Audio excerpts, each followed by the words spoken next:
You don't belong here.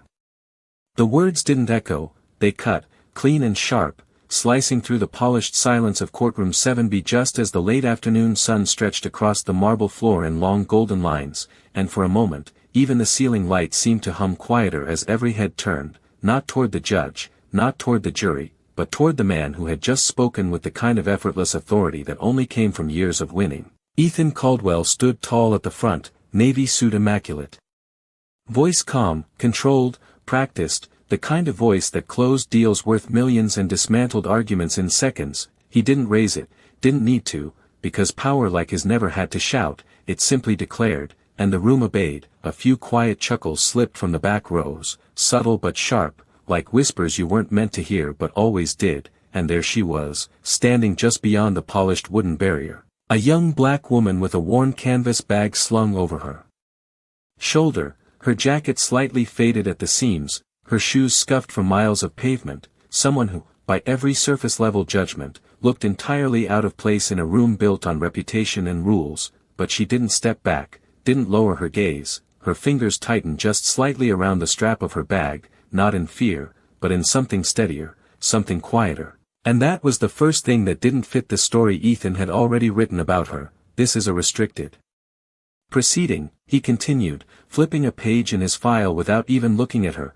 Not a sidewalk debate, more laughter, softer this time, more controlled, as if the room itself was trying to stay professional while still enjoying the moment. The judge adjusted his glasses but said nothing yet, allowing the exchange to unfold, because even authority sometimes waits to see where tension leads. The air shifted, subtle but real, and still she didn't move, didn't argue, didn't defend herself the way most people would when cornered under that kind of scrutiny. Instead, she simply looked at him, not with anger, not with embarrassment, but with a calm that felt almost intentional, and that pause, that silence stretching just a second longer than expected, began to pull attention away from Ethan and toward her. If you understand the law so well, Ethan said finally, closing his folder with a soft but decisive snap that echoed more than it should have, then explain Clause 14.3, a trap wrapped in politeness, a question designed not to test but to expose, a line drawn clearly in front of everyone.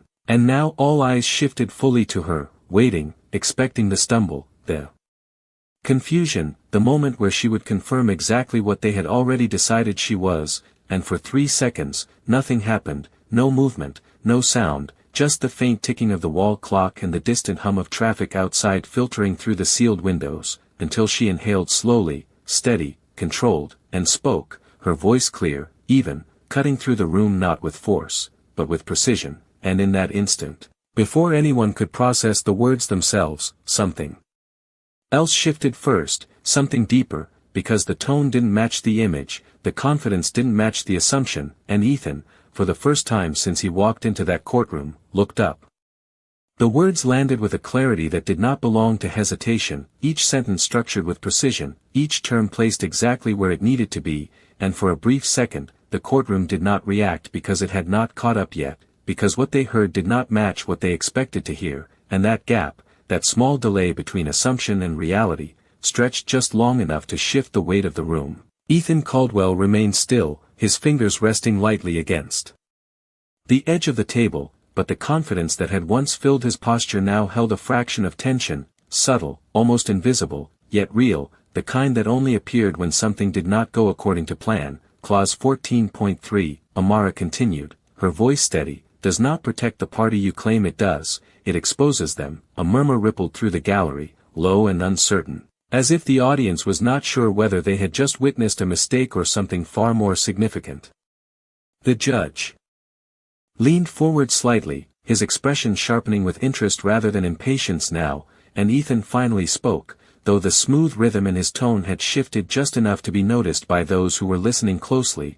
That is an oversimplification, he said, stepping forward, reclaiming space, reclaiming control. The clause clearly states that liability transfers under misrepresentation. She finished, not raising her voice, not interrupting rudely, but completing the sentence.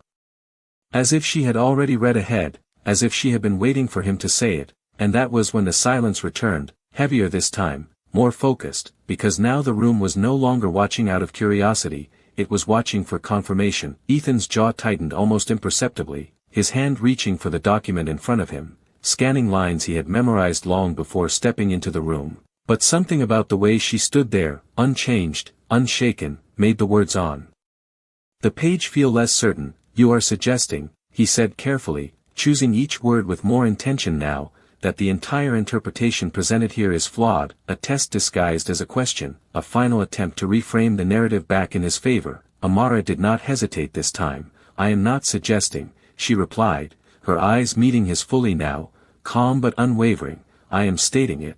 The air shifted again, sharper, more defined, and even the faint sounds from outside the courtroom seemed to fade, as if the building itself was listening. One of the junior attorneys near the back lowered his pen slowly, realizing he had stopped taking notes several seconds ago, and Ethan felt it, not just the attention, but the change in it, the way it no longer leaned automatically toward him, the way it began to divide, to question, to reconsider, and for the first time, he studied her, really studied her. Not the worn edges of her clothes, not the bag that marked her as someone outside this world, but the way she held herself, the way she spoke without reaching, without forcing, as if she did not need permission to be heard, and that realization did not arrive all at once, it came in pieces, in small fractures across the certainty he had carried into the room. "Then clarify," he said, his voice quieter now, not weaker, but measured, controlled in a different way. "Explain how that changes the outcome." And this time, it was not a trap, not entirely, it was a challenge born from something else, something closer to doubt, and Amara reached into her bag, slowly, deliberately, not rushed, not hesitant, her fingers brushing against something inside before she paused, just for a moment, long enough for every eye in the room to lock onto that single movement, and when she looked back up at him, there was a shift in her expression, subtle but undeniable, as if the version of her they had all been watching until now was only part of the story, and what came next would not just answer his question, it would change who was asking it.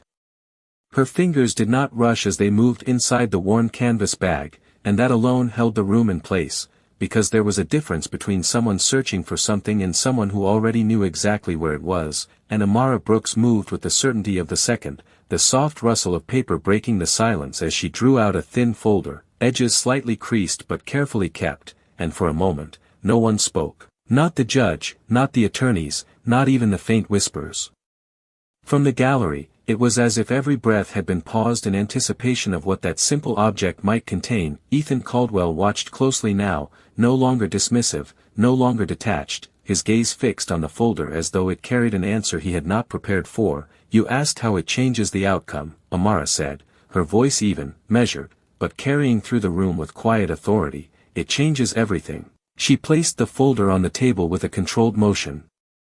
Not dramatic, not forceful, yet the sound echoed with weight, and slowly, she opened it, turning it toward him instead of keeping it to herself, an invitation or a challenge. It was not immediately clear which. Ethan stepped forward, almost instinctively, his hand reaching out before he caught himself, as if realizing that whatever was inside that folder had already shifted the balance he thought he controlled. The judge leaned in further now, interest fully awakened. "Proceed," he said, his tone no longer neutral, but attentive, and Amara nodded once, acknowledging not permission, but timing. Clause 14.3 only protects a party if the initial disclosure was made in good faith, she continued, her eyes briefly flicking to Ethan before returning to the document. But in this case, the disclosure was incomplete. A faint murmur returned, sharper this time, more alert, as if the room could feel something unfolding beneath the surface. Ethan's eyes scanned the page she had presented, lines moving quickly under his focus, searching for the gap,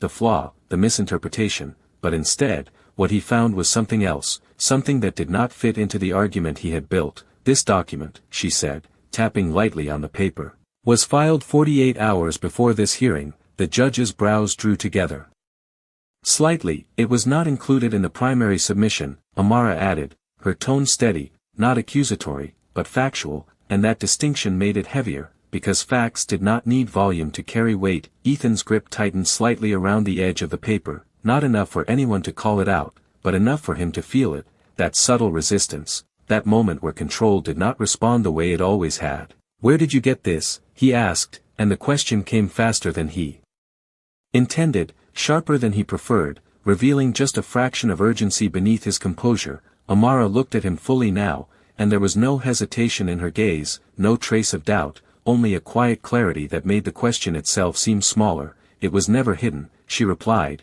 "it was just never noticed." The words settled into the room with a different kind of silence, one that did not come from confusion, but from realization, because suddenly, the narrative was no longer about whether she understood the law, it was about what else had been overlooked, and why. The judge extended his hand slightly, and Ethan, after a brief pause that felt longer than it was, passed the document forward.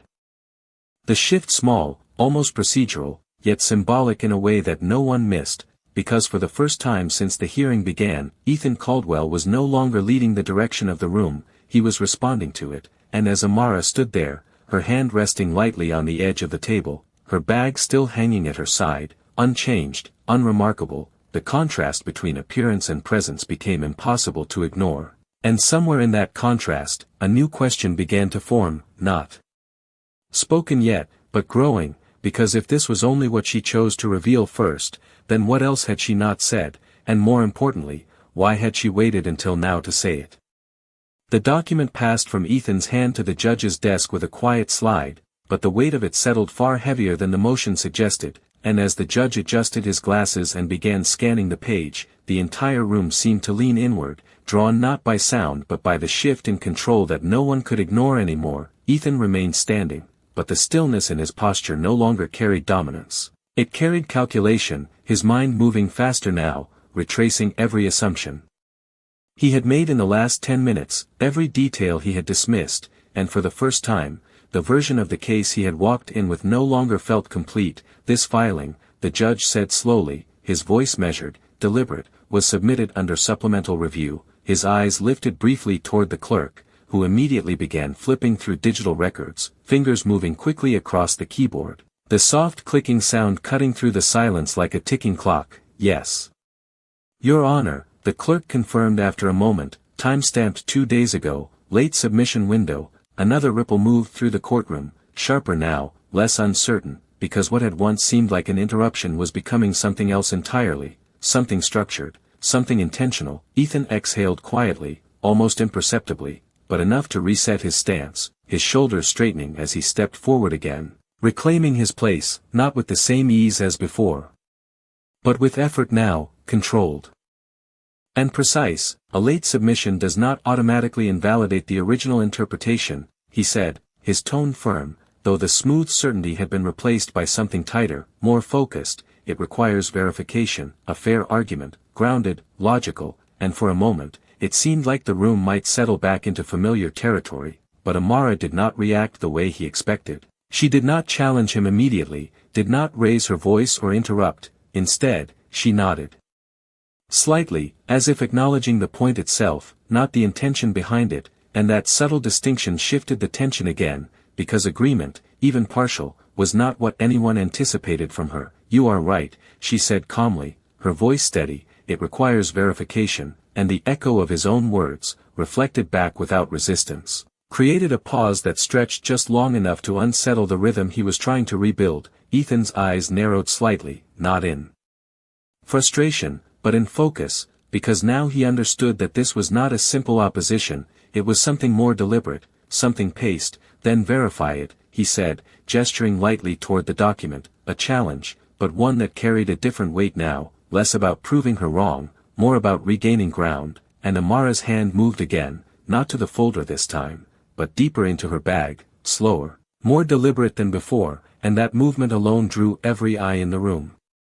Once more, the judge paused, the clerk stopped typing, even the faint murmurs from the gallery faded into silence, because there was something about the way she moved, something controlled, something that suggested this next step was not reaction, it was progression. And when she finally withdrew her hand, it was not another sheet of paper that she revealed, but a small, rectangular object, simple, unassuming, yet immediately significant in a room built on evidence. She held it for a moment, without speaking, allowing the weight of attention to settle fully, before placing it gently beside the folder. "Verification," she said softly, her eyes lifting to meet Ethan's again, "is already here, and for the first Time since the hearing began, the certainty that had once surrounded him did not just crack, it hesitated, because whatever she had just placed on that table was not part of the case he thought he knew, and the realization came quietly but unmistakably, that this was no longer about defending his argument, it was about understanding what he had missed,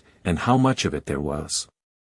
The small rectangular object rested on the table with a quiet finality, its presence understated yet impossible to ignore, and for a moment, no one reached for it, not the judge, not the clerk, not even Ethan, because something in the way Amara had placed it there suggested that this was not simply another piece of evidence, it was a turning point, the kind that did not need explanation to be felt. "What is that?" the judge asked finally, his voice lower now, more focused, as though he already understood that whatever answer came next would matter. Amara did not rush to respond, she let the question settle, let the weight of attention build, before she spoke. "A recorded disclosure," she said, her tone calm, measured, time-stamped before the filing you just reviewed. A subtle shift moved through the courtroom, sharper than before, more alert, because now the pieces were no longer separate, they were beginning to connect. Ethan's eyes dropped to the device, his mind moving quickly.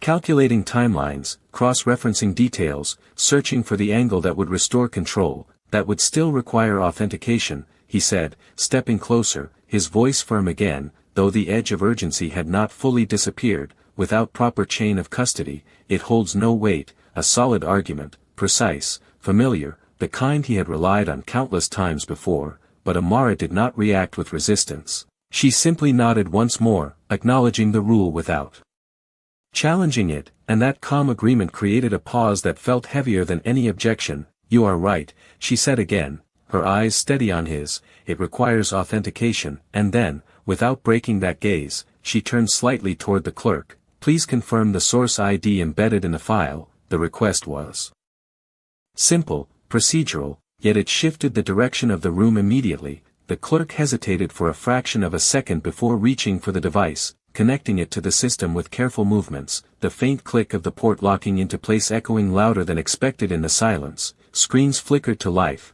lines of data appearing in clean, structured rows, and as the clerk's eyes scanned the information, his posture changed, just slightly, but enough to be noticed by those paying attention. "Source ID matches official registry," he said, his voice more cautious now, "filed under verified legal intake." Another ripple moved through the gallery, no longer uncertain, no longer questioning, but recognizing that this was not an interruption, not an accident, but something prepared, something intentional. Ethan's jaw tightened again, more visibly this time, as the realization settled in layers, because this was no longer about a missed document or a technical oversight, this was about timing, about sequence, about someone who had stepped into this room already knowing exactly how each moment would unfold. "Play it," the judge said quietly, his attention fixed on the screen, and the room responded instantly, stillness replacing movement, anticipation replacing doubt. The audio began softly, a voice clear and unmistakable, outlining details that aligned too closely with the case to be coincidence, each word reinforcing what Amara had already stated, each second tightening the structure she had been building since she first spoke. Ethan did not interrupt this time, did not challenge, did not redirect, because now he was listening, not as the one in control, but as someone trying to understand how far behind he had already fallen. And as the recording continued, one truth became impossible to ignore: this was not a defense, this was a setup, and he had walked into it exactly as she intended.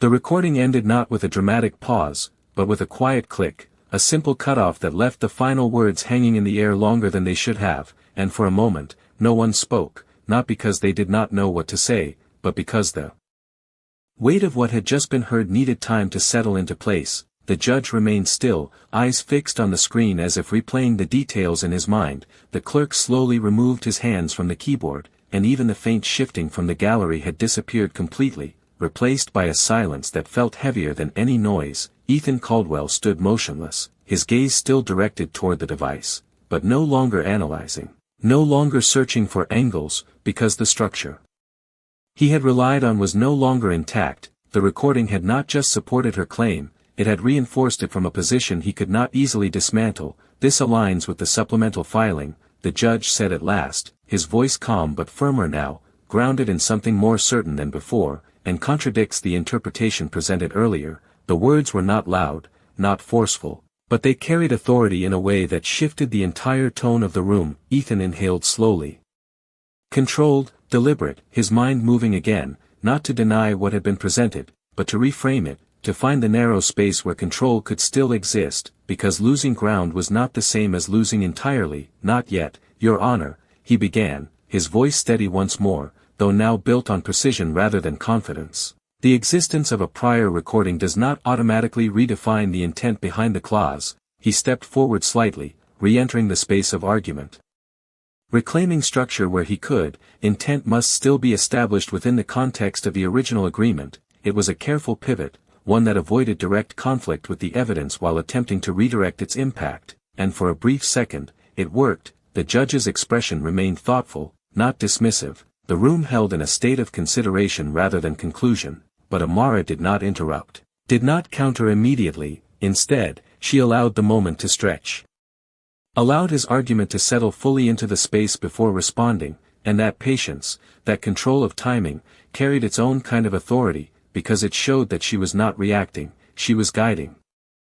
Intent, she repeated softly, her voice measured, almost reflective, as if considering the word itself rather than challenging it, and then she looked at him, directly, steadily. Requires context. The echo of his logic returned, but shaped differently now, refined, focused, and context is not defined by what is stated alone, she continued, her tone calm, unwavering, it is defined by what is withheld. The shift was immediate, not loud, not visible in any single movement, but present in the way the room absorbed the words, because now the argument was no longer about interpretation alone, it was about omission, about what had not been included, and why. Ethan's expression tightened again, more noticeably this time, because that angle, that framing, moved the discussion into territory that was harder to control, harder to predict. If the disclosure was incomplete, Amara added, her hand resting lightly on the edge of the table, then the protection you are relying on does not apply. The statement was simple, direct,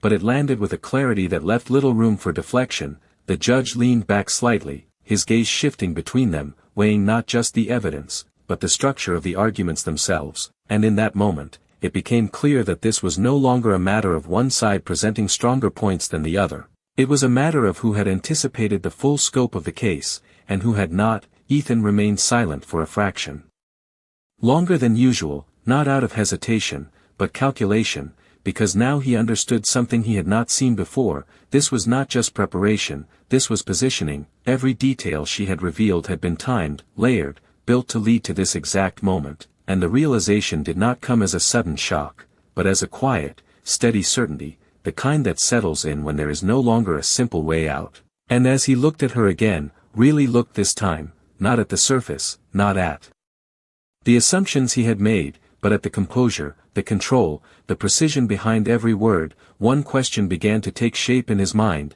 not spoken yet, but impossible to ignore, because if everything she had shown so far had been deliberate, then the only thing left to understand was how much further it went, and whether this moment, the one that felt like a turning point, was actually only the beginning of something far more decisive. The silence that followed her last words did not feel empty, it felt structured, as if every second was being placed deliberately into the space between them, and Ethan Caldwell understood something now that he had not allowed himself to consider before. This was no longer a reaction to his argument, this was a sequence, one he had stepped into without realizing it. His gaze remained steady, but the stillness in his posture had changed again, no longer rooted in certainty, but in calculation. Layered with caution, because every move now carried weight he could not afford to misjudge. Incomplete disclosure, he repeated slowly, as if testing the phrase against the structure of the case, requires proof of intent to withhold. His voice was controlled, deliberate, but quieter now, less performative, more precise, and the shift did not go unnoticed. The judge watched closely, not interrupting, allowing the exchange to unfold further, because what was happening was no longer routine. It was defining direction. Amara did not respond immediately, she let the words settle, let the logic form fully in the room, and then she nodded once, acknowledging the framework without resisting it. Yes, she said, her voice calm, grounded, and that is exactly what has been established. The clarity of her response did not rise in volume, but it deepened in impact. because it did not argue, it concluded. And that distinction tightened the tension across the room. Ethan's eyes narrowed slightly, not in dismissal, but in focus, because now the question was no longer whether she could support her claims, but how far she had already gone in doing so. The recording demonstrates sequence, he countered, stepping carefully into the space again, not motive. Another precise move, narrowing the scope, attempting to separate fact from interpretation, and for a brief moment, the room held that distinction, considered it, weighed it, but Amara did not shift, did not step back. Her hand remained resting lightly against the table,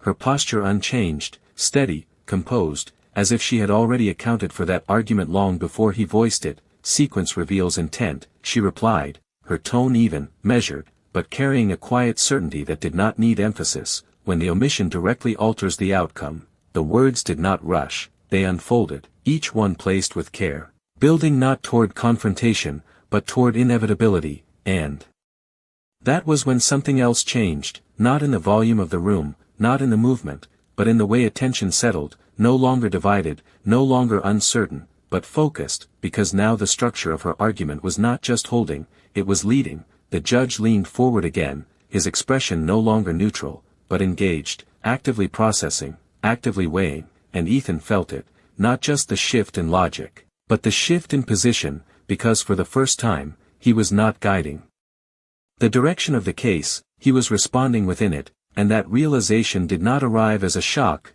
it settled in quietly, with the steady weight of understanding. He exhaled slowly, controlled, and adjusted his stance once more, not retreating, but recalibrating, because stepping back now would not restore control, it would confirm its loss. Then present the connection, he said, his voice firm again, though now shaped by restraint rather than dominance. Show how that omission directly impacts liability. The challenge was clear, focused, and for a moment, it seemed like the balance might hold there, suspended between assertion and proof. But Amara did not hesitate this time. Her hand moved again, not toward the device, not toward the document already revealed, but to a different section of the folder, one that had remained closed until now, and as her fingers rested on it, the room responded instinctively. The clerk paused, the judge's gaze sharpened, even the faintest movement from the gallery stilled, because by now, they understood something that Ethan had only just begun to accept. Nothing she revealed was accidental, nothing was reactive, everything was placed, timed. And as she slowly opened that final section, her eyes lifted to meet his once more, steady, unwavering. There was no challenge in her expression, no triumph, only certainty, and in that certainty was a quiet truth that settled deeper than any argument. This was never about catching up, this was about how far ahead she had been from the very beginning. The moment her fingers opened that final section of the folder, the air in the courtroom shifted again, not with noise, but with anticipation so sharp it felt almost visible, like something tightening just beneath the surface. And Ethan Caldwell did not move this time, did not interrupt, did not attempt to redirect, because now he understood that whatever came next was not something he could cut off mid-sentence. It was something he would have to face in full. Amara Brooks slid a single document forward, slower than before, more deliberate, allowing the movement itself to draw attention, and as the paper came to rest on the polished wood, the overhead lights caught the embossed seal in the corner, subtle but unmistakable. The judge's eyes narrowed slightly, focusing not on the content yet, but on the mark itself, something official, something that did not belong to a casual submission. This, Amara said quietly, her voice steady but carrying further now, is the original disclosure draft. A ripple moved through the room, immediate and alert, because the word original changed everything. It suggested sequence, it suggested alteration, it suggested intent without needing to say it outright. Ethan's gaze dropped to the page, his mind moving quickly, scanning the visible lines, the formatting, the structure, and then the realization began to form, not sudden, but steady, like a pattern revealing itself piece by piece. Compare the timestamps, Amara continued, her hand resting lightly beside the document, not touching it, not emphasizing it, simply allowing it to exist in the space where everyone could see. The clerk leaned in, pulling up the digital record again, cross-referencing the submission logs, fingers moving faster now, the quiet tapping of keys breaking the silence in sharp, rhythmic beats. They do not match, the clerk said after a moment, his voice lower, more cautious. this version predates the filed document by 72 hours, another murmur spread, no longer uncertain, no longer questioning, but recognizing,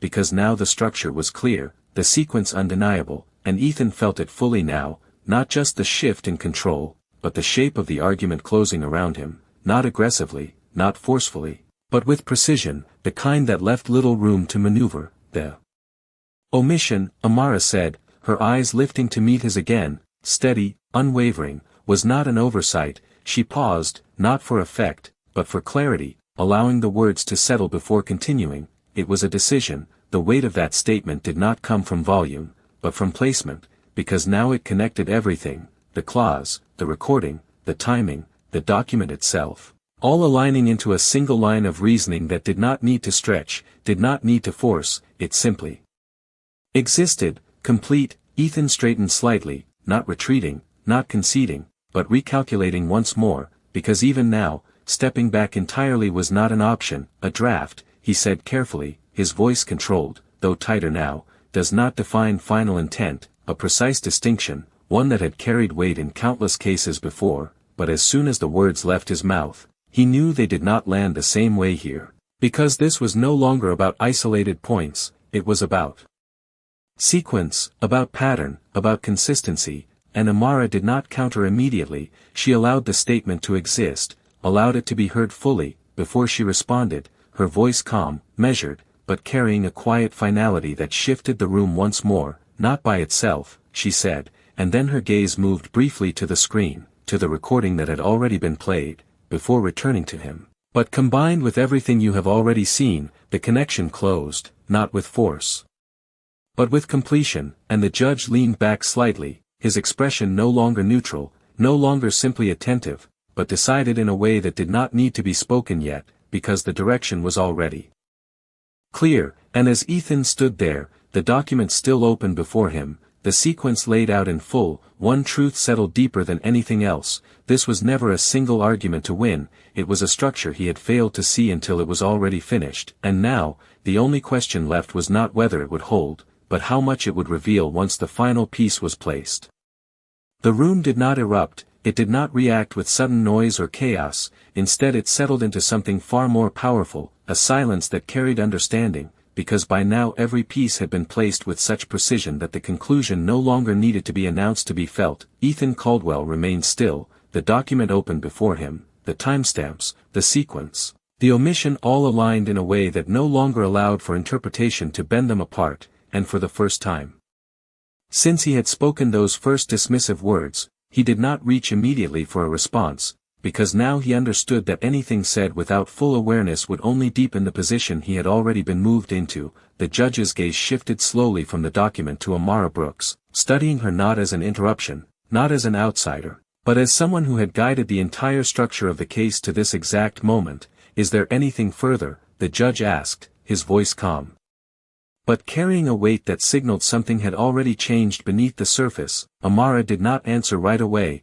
and that pause, controlled and deliberate, drew every remaining thread of attention toward her, because by now the room had learned something essential. When she waited, it was not hesitation, it was timing. Her hand moved once more, not toward the documents already revealed, not toward the device that had already shifted the balance, but to the inside pocket of her jacket, a place she had not reached before. And that single motion caused a subtle tightening across the room. The clerk paused, the judge leaned forward slightly, and Ethan's eyes followed the movement with a focus that no longer carried dismissal, only awareness. She withdrew a slim, dark card, simple in design, but unmistakable in its presence, and without raising her voice, without shifting her stance, she placed it gently on the table beside the rest of the evidence, the motion quiet, but final. "Before we proceed further," she said, her tone steady, controlled, "it is important that the court understands my role in this matter." The words did not challenge,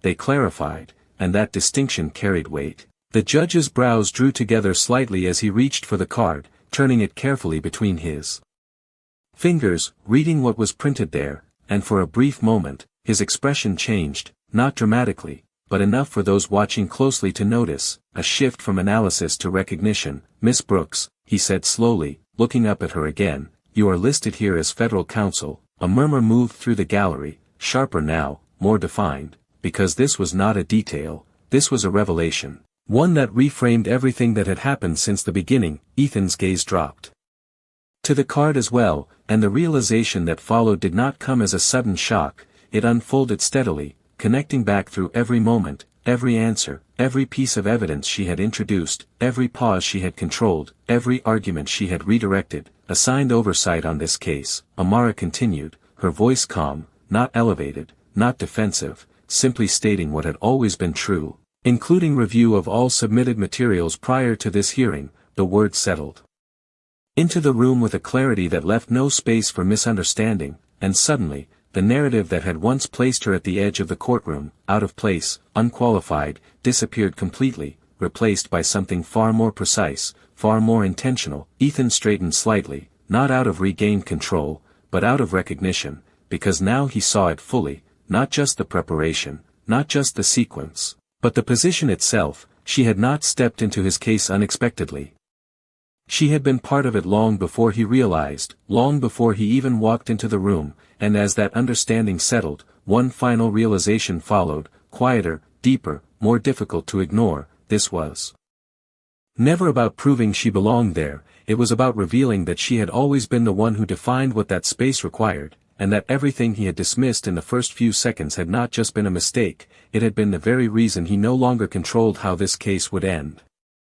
The murmur that followed did not fade quickly this time, it lingered, moving through the courtroom in low waves as the meaning of her words settled into place, and Ethan Caldwell felt it not just as sound, but as pressure, a shift in perception that no longer favored him by default, because the moment her role had been spoken aloud, every assumption that had once supported his position had quietly collapsed. He remained standing, composed on the surface, but the stillness in his posture now carried a different weight, not authority, not dominance, but awareness, a recognition that the ground beneath him had changed in a way that could not be reversed. The judge placed the card down carefully, his attention fixed on Amara Brooks with a focus that was no longer questioning, but acknowledging. "You reviewed all submitted materials prior to this hearing," he said, his tone measured, precise, and Amara nodded once. Not elaborating, not expanding, simply confirming, and that restraint gave the statement more weight than any explanation could have added. Ethan's gaze shifted between the documents, the device,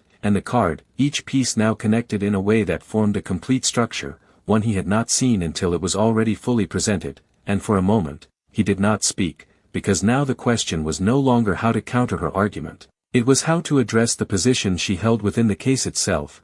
"Then you were aware of the omission before today," he said.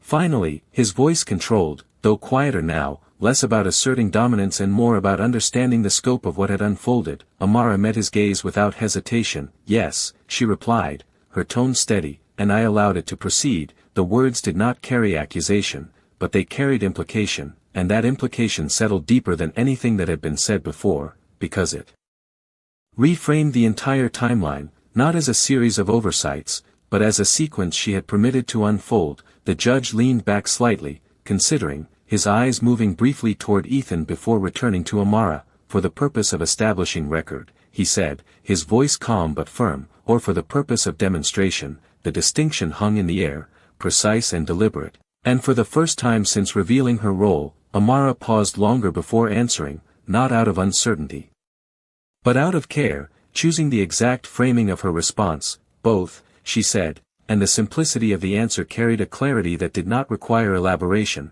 because now the structure was complete. The evidence had not just been presented, it had been guided into place, step by step, each moment leading to the next with intention. Ethan exhaled slowly, the sound barely audible, but enough to mark a shift within himself, because now he understood that this was not a matter of having been out-argued in a single moment, it was a matter of having been positioned from the very beginning. Every response he had given, every assumption he had acted on, had been part of a path he did not know he was following, and that realization did not come with panic, it came with a quiet, steady acceptance, the kind that arrives when there is no longer a simple way to undo what has already taken shape. "Then the interpretation I presented," he said carefully, his voice steady but measured in a different way now, "was always going to lead here, not a question, not entirely a statement, but something in between." And Amara's expression did not change, her posture remained composed, her gaze steady. "It was always going to reveal what was missing." she replied, and the difference between the two phrasing settled clearly in the room, because his words framed it as an outcome, while hers framed it as a process. And that distinction defined everything. The judge nodded once, slowly, as if confirming something that no longer needed to be debated, and as the room settled into this new understanding, one truth stood unmistakably clear: this was not a case that had turned unexpectedly, it was a case that had been directed, carefully, deliberately, and the only reason it felt like a reversal was because no one had realized who was guiding it until now. And as Ethan stood there, no longer at the center of control but still within the structure of the argument, he recognized something deeper than defeat, something more complex, that this moment was not the end of the case. It was the point at which its true direction had finally been revealed. The weight of her final words did not leave the room, it settled into it, pressing gently but firmly against every surface, every thought, every assumption that had once defined the direction of the case, and for a moment, no one moved, not because they were uncertain, but because the clarity of what had just been revealed required no immediate reaction, it required acknowledgement. Ethan Caldwell stood still, his posture straight, composed, but the silence around him no longer reinforced his presence. It framed it differently now, as part of something larger, something he was no longer directing. His gaze remained on Amara Brooks, not with resistance, not with dismissal, but with recognition, a recognition that had taken shape slowly, piece by piece, until it could no longer be ignored. "You allowed the argument to continue," he said finally, his voice controlled, though softer than before, knowing where it would lead. It was not an accusation, not entirely, but it carried a question within it, one that reached beyond the case itself, and Amara did not answer immediately. She held his gaze, steady, unwavering, and in that stillness there was no defensiveness, no need to justify, only clarity. "I allowed the process to reveal itself," she replied, her tone calm, measured, but grounded in something deeper than simple explanation. And that distinction shifted the meaning of everything that had come before, because it reframed the situation not as manipulation, but as exposure. The judge leaned forward slightly, his hands resting on the bench, his attention fully engaged, not just in the outcome, but in the structure that had led to it, and what it revealed. He said slowly, his voice deliberate, was a pattern of omission that directly affects the integrity of the case. The statement did not need emphasis, it carried its own authority, and as it settled into the room, the final layer of uncertainty seemed to dissolve. Ethan's gaze dropped briefly to the documents on the table, the timestamps, the sequence, the alignment of evidence that had once felt fragmented now forming a complete and undeniable structure. And for the first time since the hearing began, he did not search for a counterpoint, he did not reach for a reframing, because now he understood that the argument was no longer something to be contested, it was something to be acknowledged. He exhaled slowly, the tension in his shoulders easing just slightly, not in defeat, but in acceptance. "Then the omission stands," he said, his voice steady, no longer pushing against the conclusion, but recognizing it, and the judge nodded once, a small, controlled motion that carried finality without the need for declaration. "It does," he confirmed, and the simplicity of those two words closed the space where debate had once existed. The clerk began typing again, the quiet sound of keys marking the transition from argument to record, from uncertainty to resolution, and Amara remained where she stood, her posture unchanged, her expression calm, not triumphant, not satisfied, simply resolved, because for her, this moment was not a victory, it was the completion of a process she had already understood from the beginning. Ethan lifted his gaze once more, meeting hers again, and in that look there was no longer opposition, no longer hierarchy, only understanding, a recognition of the precision, the patience, the control that had guided every step to this point. And as the courtroom slowly began to move again, as the tension eased into a quieter, more settled rhythm, one final realization lingered, not spoken, but present, that what had unfolded here was not just a case being decided, it was a perspective being corrected, a reminder that authority without awareness could be reshaped in a single moment, and that sometimes, the most decisive shift did not come from force, but from the quiet, steady unveiling of what had always been there, waiting to be seen. The sound of the clerk's typing settled into a steady rhythm, marking the official shift from argument to record, and with it, the tension that had once filled the courtroom began to dissolve into something quieter, something more reflective, as if the space itself was adjusting to a new understanding. the judge reviewed the final notes before speaking again, his voice calm, measured, but carrying the weight of conclusion. The court acknowledges the omission and its impact on the integrity of the case, he said, each word placed carefully, not rushed, not emphasized, but final in its intent, and as the statement settled, there was no outburst, no sudden reaction, only a collective stillness that signaled acceptance, because by now, there was nothing left to contest. Ethan Caldwell remained standing, his hands resting lightly against the edge of the table, his posture still composed. But the energy that once surrounded him had shifted completely, no longer defined by control, but by awareness. His gaze moved briefly across the documents one last time,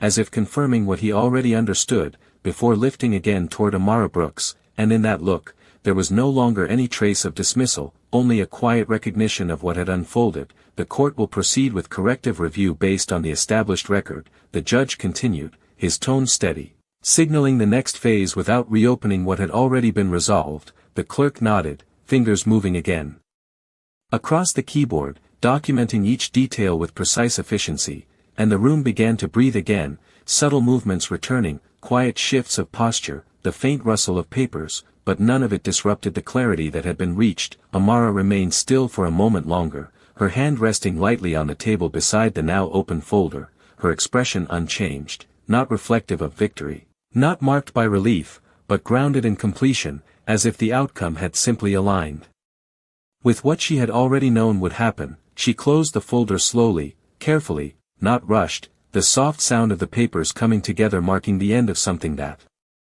had never needed to be forced. Ethan watched that motion, and something in it stayed with him, not the act itself, but the control behind it, the patience, the precision, the absence of urgency, because it stood in direct contrast to the assumptions he had made at the very beginning, and that contrast carried more weight than any argument ever could. Miss Brooks, the judge said, his attention returning to her, your findings will be entered into the official review, and she nodded once, a simple acknowledgement, nothing more, no elaboration, no assertion, because nothing more was needed. The structure had already been established, the conclusion already understood. Ethan exhaled slowly, the sound quiet, almost lost beneath the ambient noise returning to the room, but for him, it marked a shift, not outwardly visible, not dramatic, but internal, a recalibration of something deeper than strategy, deeper than argument, something closer to perspective. He straightened slightly, not to reclaim space, but to stand within it differently, aware now of what he had overlooked, and how quickly that oversight had reshaped everything. The judge gathered the documents before him, aligning them neatly, signaling the formal close of this phase. This matter will proceed under revised consideration, he said, his voice steady, conclusive, and with that, the central tension that had defined the hearing released fully, leaving behind a quiet clarity that filled the room. And as people began to move again, as the structure of the courtroom returned to its familiar rhythm, one truth remained, not spoken, not written, but present in the way the space had shifted, that what had occurred here was not simply a correction of legal interpretation, but a demonstration of something deeper, that understanding is not defined by appearance, and that the moment someone assumes they know who belongs, they risk missing the person who was shaping the outcome all along.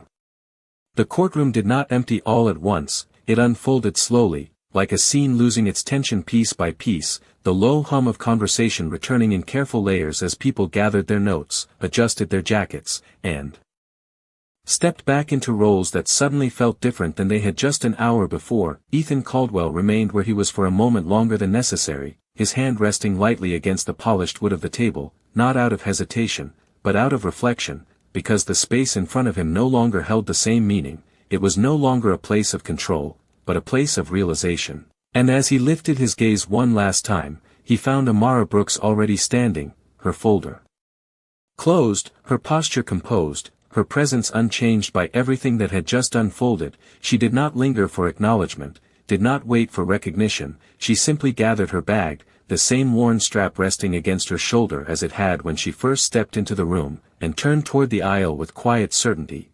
The soft sound of her footsteps against the marble floor carrying farther than expected in the thinning silence. Ethan watched her go, not out of curiosity, but out of something deeper, a need to understand how he had missed what now seemed so clear, how confidence had narrowed his view instead of sharpening it. And as she reached the doorway, she paused, just briefly, not turning fully, but enough for her voice to carry back into the room, calm, steady, unforced. "The law does not change based on who speaks it," she said, her words simple, but precise, "only our willingness to hear it does." And then she continued forward, the door opening quietly. Before closing behind her with a soft, final sound that marked the end of something that had not been obvious at the beginning, Ethan exhaled slowly, the weight of the moment settling fully now, not as defeat, but as understanding, because what had happened here was not just a case shifting direction, it was a perspective being corrected in real time. He straightened his jacket, not as a gesture of appearance, but as a quiet acknowledgement of where he stood now, and as he gathered his own documents, his movements slower, more deliberate. The courtroom no longer felt like a stage he commanded, it felt like a space he had learned from. The judge rose from the bench, signaling the formal close, and the remaining attendees began to file out, their voices low,